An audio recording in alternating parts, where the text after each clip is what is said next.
आज के वीडियो में हम बात करेंगे राजा रणवीर सिंह की हवेली कैसे गुमराह हो गया, राजा रणवीर सिंह को किसने मारा। चलिए शुरू करते हैं। सूरज ढल रहा है और पूरे गांव में अजीब सा सन्नाटा छाया हुआ है। जंगल के किनारे यह छोटी सी बस्ती बिजनापुर एक ऐसा स्थान था जहां हर कोई अपनी साधारण जिंदगी जीता था, लेकिन गांव में एक जगह ऐसी भी थी जिसे सभी खौफ और रहस्य का प्रतीक मानते थे, पुरानी हवेली। उस दिन गांव के डाकिया रामू काका को एक पुराना पीला सा लिफाफा मिला। लिफाफे पर लिखा था, गुमराह हवेली में रात 12 बजे आना, तुम्हारे सवालों का जवाब वहीं मिलेगा। ये संदेश गांव के नौजवान हंजो के नाम पर था। हंजो एक साहसी युवक था जिसे पुराने रहस्य और अनसुलझी कहानियों में बहुत दिलचस्पी थी। जब रामू काका ने लिफाफा उसे दिया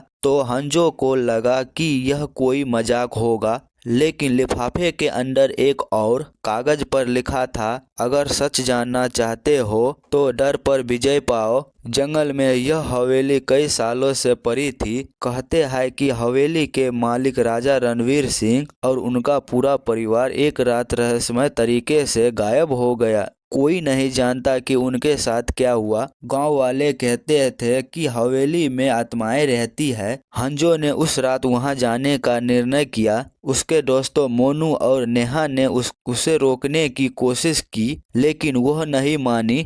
रात के 11 बज चुके थे। हंजो एक टॉर्च और अपने छोटे से बैग के साथ हवेली की ओर चल पड़ा। हवेली पर पहुंचते ही ठंडी हवा का झोंका उसे महसूस हुआ। दरवाजे पर बड़ा सा ताला लगा है, लेकिन ताला हल्के से छूने पर ही खुल गया। अंदर का नजारा भयानक था। जाले, टूटी हुई खिड़कियों और दीवारों पर अजीब सी तस्वीरें। तभी उनकी नज़र एक पुराने चित्र पर पड़ी। यह राजा रणवीर सिंह का चित्र था, लेकिन उनके चेहरे पर खौफनाक मुस्कान थी। हंजो जैसे ही एक कमरे में गया, उसने हल्की फुसफुसाहट सुनी। कौन है? हंजो ने आवाज लगाई। जवाब में सिर्फ गूंजती हुई आवाज आई, सच तुम्हारे सामने है। अचानक एक परछाई दिखी जो दीवार पर दौड़ रही थी। हंजो ने उसका पीछा किया और एक गुप्त दरवाजे खोज निकाला। दरवाजे खोलते ही एक तहखाना दिखा। वहां अजीब सी मूर्तियां और एक पुरानी डायरी रखी थी।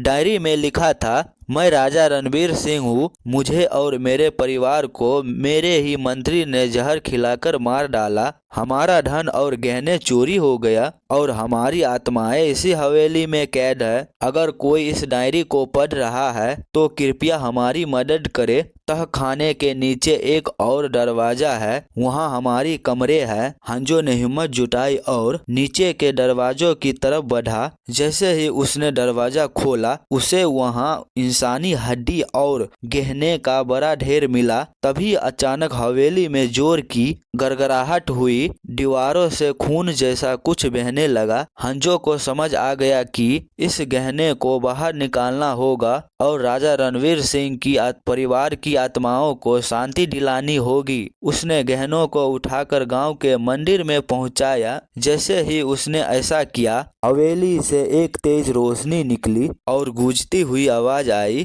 धन्यवाद हंजो, तुमने हमें आजाद कर दिया। हवेली धीरे धीरे ढहने लगी। अगली सुबह गांव वालों ने देखा कि हवेली के स्थान पर सिर्फ एक खाली मैदान था। इस घटना के बाद हंजो गांव में एक नायक बन गया। लोग कहते हैं कि राजा रणवीर सिंह की आत्माएं उसे आशीर्वाद दिया, लेकिन हंजो ने यह तय किया कि वो ऐसे और भी रहस्य को सुलझाने के लिए तैयार रहेंगे।